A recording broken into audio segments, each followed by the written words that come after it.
Hey there, Amy Demas with Communicate Excellence. I'm excited to be with you today as we talk about 3 things to help you and your practice.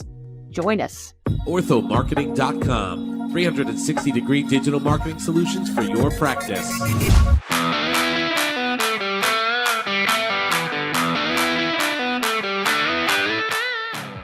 Hello, everybody in podcast land. This is Dean Steinman from Ortho Marketing, and we are back with another awesome, amazing, super fantabulous podcast for you. Hope everybody is happy and healthy and enjoying the spring. In New York, it's 80 degrees today, so woohoo! Spring is here. And with spring is eternal hope. And speaking of eternal hope, I have a special great guest with me today. I have Amy Demas, and Amy is a consultant to the stars. Amy runs a practice called Communicate Excellence, and she's been with us before, and she's great. And I love to have her when she's back here, and we're always trying to talk new things to talk about. And today, we're going to talk about 3 things that can change your practice. So, Amy, how are you today? I am doing well, and on that East Coast with you, I am enjoying this weather. Isn't it great? I know windows are open, short sleeves are on. It's a good thing. So, I'm so happy that you joined us. So tell us what's been going on in the world of Amy. Oh my goodness. So, getting ready to get to shows and speaking at AAO. And another cool thing is being featured on the Trapezio front desk communication module. So those are things that are new and exciting going on in my space. Oh, that's awesome. So, things are always obviously constantly changing, and, there are so many options for people now for, to get Invisalign, get braces, get their teeth straightened. If we go back 10 years ago, nobody went directly to a company to do it themselves, or nobody went to a dentist to do it. Now they're doing it with orthodontists, but now there's so many different options out there, so many different programs. What have you seen has been a trend over the last year or so, and especially now that we're a few months into 2023? What's the first thing that you see as it's totally like, wow, blowing you away, that is a new trend that was never on your radar before? Well, and I think it's always been on my radar as newer into the orthodontics, but we have so many more curiosity seekers and information seekers than treatment seekers. And you've got to be able to meet the needs of both of those people and adapt to it and not poo-poo information seekers, because at some point, those information seekers could become treatment seekers. They sure can. And that's where having a great CRM in place is necessary for a practice. People that are not ready to buy, but you want to drip to them. If anybody out there has heard this before, they know these things called drip campaigns, and somebody comes to your website and they're tire kickers or just want to get information or different ways to find you.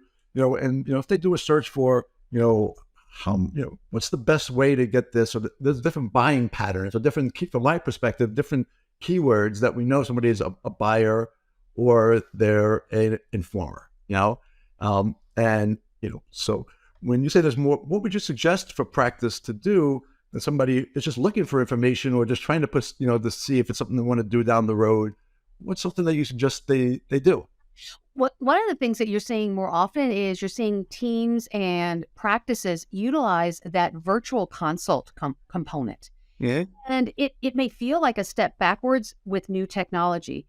You remember the days when getting started took multiple appointments. They were baby step, baby step, baby step until we were finally ready to get started.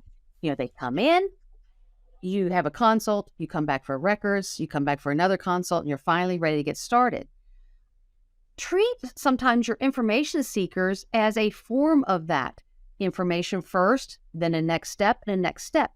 Well, now with our technology, instead of that first step, baby step being in your office, do it virtually. Right. Give them the information they need. And if all is right, then they can come in and schedule for that records and potential moving forward on the start. Right. But you're not using up all the doctor time. You're not using up all that office time.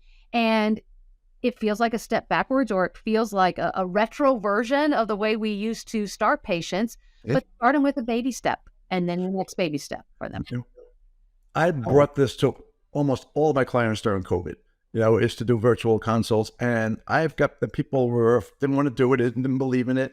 I have 2 very big practices that we work with, Dr. Glazer and Dr. Nicozisis, who, and I'm not a paid proponent for any of the people out there, but we had Smile Snap on that program. And between the two of them during COVID, brought in over $500,000 of new business without doing anything, with just by just doing virtual. And instead of any of their time, there's AI involved. Instead, people take the pictures and then they can look at it on their time or see if it's a yes or no. But so when you're talking about virtual consults, what would you recommend somebody look at? This is a non-paid endorsement for anybody here, but what options would you say they should do to look at it? I mentioned Smile Snap is something that a lot of my practices use. Greg Colligan, the CEO, is a great guy, and they're changing, and they're always coming with new technologies. Invisalign has their own. Some people just use Skype. Some people just take pictures and put them up. Is there one or two that you think are the better or the best of class? I wish I could give you that, but I would be speaking from hearsay as opposed to firsthand knowledge. I know I'm hearing some of my clients begin to use Weave for some of that initial scheduling and then text those photos in. I think we've got many various options that may fit better with your practice management system. So I think you need to find what best coincides with that, and it's going to make it the easiest for your team to use. Because if it feels bulky, your team's going to poo-poo it and not come alongside you with it. Right. Well done. So let's just back up. So we said 3 things that can change your practice. Let's assume the first thing is to implement a virtual consult of some sort there. Okay. Because that is the first thing you live with. And again, I can't tell you how important it is to give people options. Practices that don't adapt. And I've used this quote many times from the book and movie Moneyball: adapt or die. And if you don't adapt in any business, you're dead. And so if you don't adapt to technology, or adapt to trends, or give people other options, it's not about you, it's about them. So, so implementing a virtual consult, a virtual platform, something that somebody can do without you being involved is great. What's the second thing that somebody can do today or look into today that could be a game changer? Goes very closely to the first, is adapt that first contact experience. Okay. Whether that is, it doesn't always have to be a phone call. There's still going to be primarily a phone call, but allow them to get scheduled via text, allow them to get scheduled via online scheduling, and don't feel like you have to take the every bit of information that you're going to learn along the way. Meet that caller, meet that potential lead where they are. If they're a lead generation form, text them back. If they're an email them back. If they did it by call them back. Speak to them in their language and don't overburden them with interrogating them at that first point of contact. Right. What basic info would you suggest to get? I'm kind of on the fence. Sometimes I believe less is more, but at the same time, then people might be wasting time or not showing up, and that happens a lot. Non-show-ups. So I'm also a believer that what people that give you more information have a better chance of showing up because they took the time to give you that. So what would you say would be the perfect scenario then? Well, let's consider the different modalities. So if they're by text, obviously we already know the phone number. Let's have an email. Let's get them scheduled. Always, no matter which modality, I want them to understand what they are receiving when they come in. What's the value that they get? And so we need to make sure we have at least that component. Now, adapt to your caller. Adapt. Sometimes you're going to have people who want to talk with you and share more with you, and you've really built that relationship. Build the relationship to their point of need. If they're in a hurry, don't quiz them. If they want to have a little more time, you can ask a little bit more and save them time later on. So again, continue to adapt. All right. One thing that is changed from my eyes when you think adapt is there's 24 hours in a day. Right? And people live 24 hours a day, and some people are online at 2 a.m. or online at 5 a.m. Typical practice is only open 8 hours a day, if that much. So 2/3 of the time, you're not there to answer the phone or communicate to somebody. So when you say adapt or communicate, what would you suggest they do in order to get a communication going with a patient, a potential patient, that when they're not there, at 6 in the morning or 8, 7, 8 at night.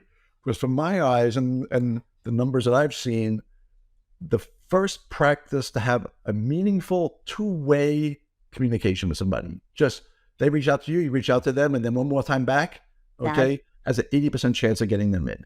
Or 80%, that's huge. So what would you suggest to do? Would you say to have somebody in the staff always available on their phone to respond back and have things there, look at it 24/7, to respond back that way? Because there's not that many programs, that will do that. There are some great programs. We built a lot of, AIs and a lot of tech, automations to let people communicate that way. What would you suggest a practice to do in order to get that, adapt to the patient's needs when they're not there? Yeah, right. If I feel at least if a patient hears back from us, so if you have some kind of autoresponder, we've received this, we are open tomorrow at 8 and we'll be right back in touch with you. It's like when you have a repair person who is supposed to come to your house. They give you that window of opportunity to be there. And if there's a change, simply let me know. Set my expectations, and we're much more patient than leaving it unknown. Did they receive it? Are they going to call me back?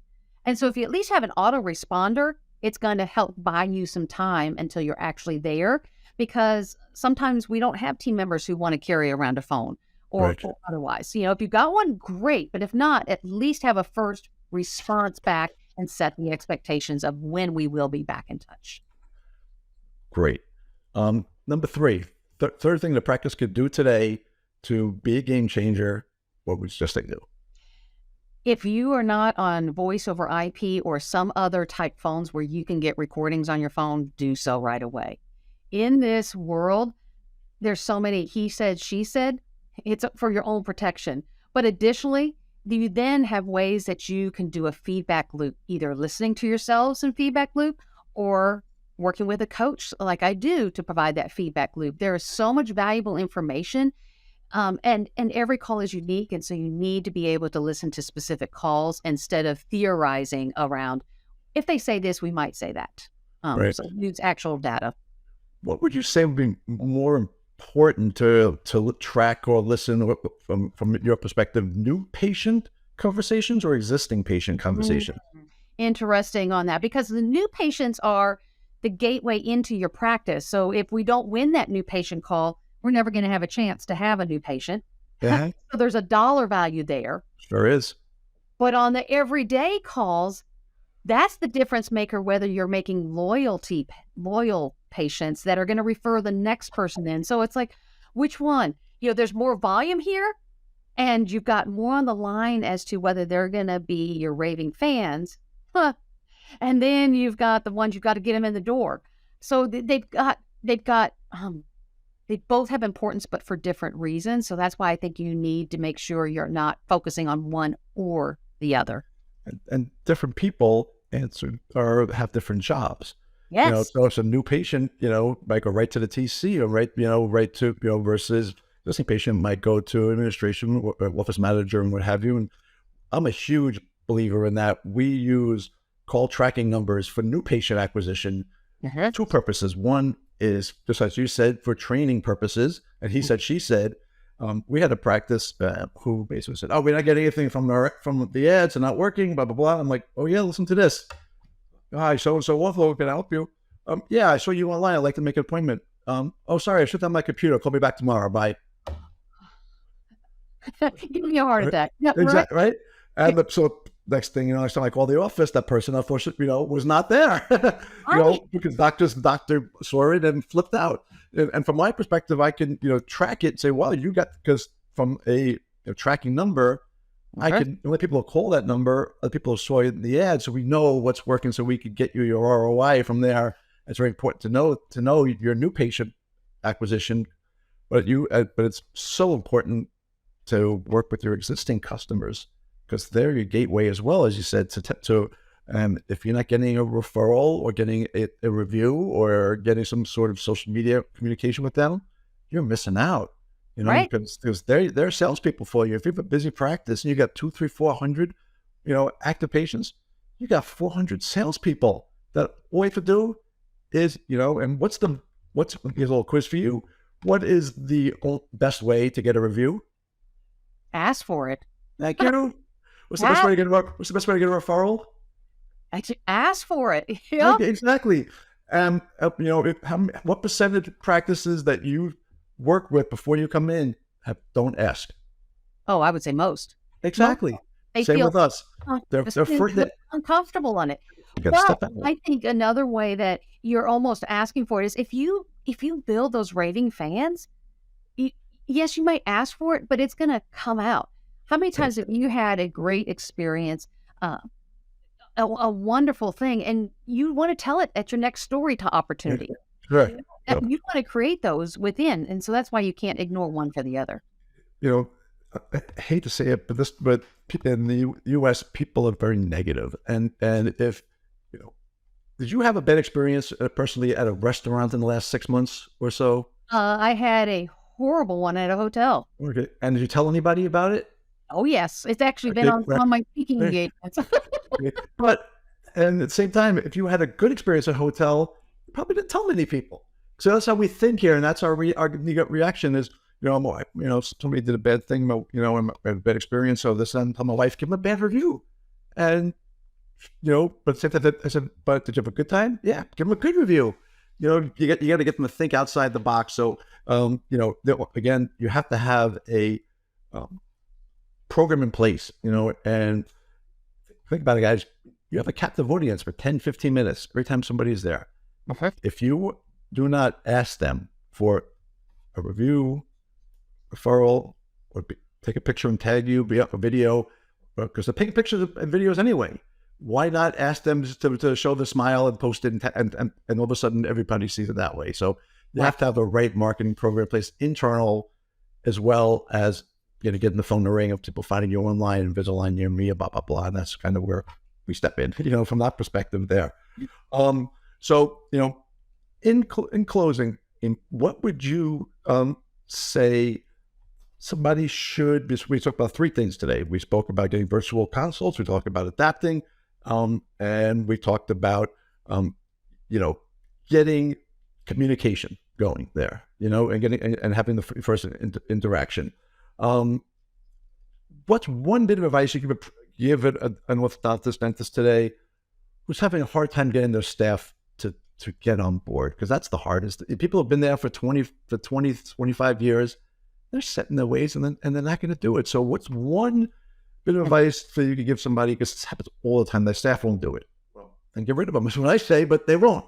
So if they want to ask for a review, ask for a referral, they won't answer the phone the way they want because they're set in their ways. What's one bit of advice that you could give today for somebody to shake things up a bit, or just to get out of their own comfort zone to have somebody get on board for them? I would say start smaller. So go down to the smallest habit, because if you come down to the smallest habit, hey, let's do this, or let's do this, something that's going to be easy for us to get a win, because, a win, ooh, and we get that dopamine hit. Another one, a dopamine hit. The smallest thing can help get some traction and move things forward. So go baby steps, and this is kind of my little plug for you is, as a good consultant, you get a lot of kinds of guys, you don't see the forest of the trees. You don't know what you don't know, and so in order to be able to take that first baby step and to look at what's right in front of you without even knowing it's there, that's where somebody like Amy comes in and can work with you and work with your team and do it. She's great. She's been doing this for a long time. She's worked with tons of practices. Her results are incredible. Just take a look at her website and you'll see, communicateexcellence.com, and you'll see how great she is and everything along that lines there. So, Amy, thanks so much for joining. I really, really, really appreciate it. And I have the 2 most important questions I have for you, all right, before we split. Number 1 is, what is Amy binging on now? Oh, man. Okay, so right now I'm actually watching some vet shows back to back to back to back. Rocky Mountain ER. Okay, really? Okay. Netflix, Amazon, where Geo? Netflix. Okay, good, perfect. All right, and finally, while we're talking here, I just got a text, and I just found out that an asteroid is hitting Earth in 5 hours from now. What's Amy's going to go out and get her last meal? Oh, my last meal. Oh my goodness. Oh man, that was a good one. It's going to definitely be comfort food. Whether that's shrimp and grits or a big, like 10 cheese macaroni and cheese, something. Oh, nice. Okay, love it. Yeah. And the final sweet, is it? And most important. This is the most important question of anybody. Okay, Reese's, Snickers, or fill in the blank. Ooh, it's gonna be salted caramels. Oh, nice. Good job. All right. Amy, thanks so much. Now, if somebody wants to reach you, what's the best way for them to do so? As you said, communicateexcellence.com or amy@communicateexcellence.com via email. Perfect. Amy, thanks so much for joining. I appreciate it. It was a lot of fun. I look forward to seeing you in Chicago next week, and everybody who hears this after AAO, hopefully you did stop by and see her, because there's a bill coming out a little bit afterwards. Make sure to reach out, follow her, and follow us on all the social media, and look forward to helping you smile. And that's what we're all about, guys. It's there. So keep mentioning, as the great Jerry Garcia said, nothing left to do but smile, smile, smile. All right. Thanks so much, Amy. Thank you. Bye-bye, guys. Bye.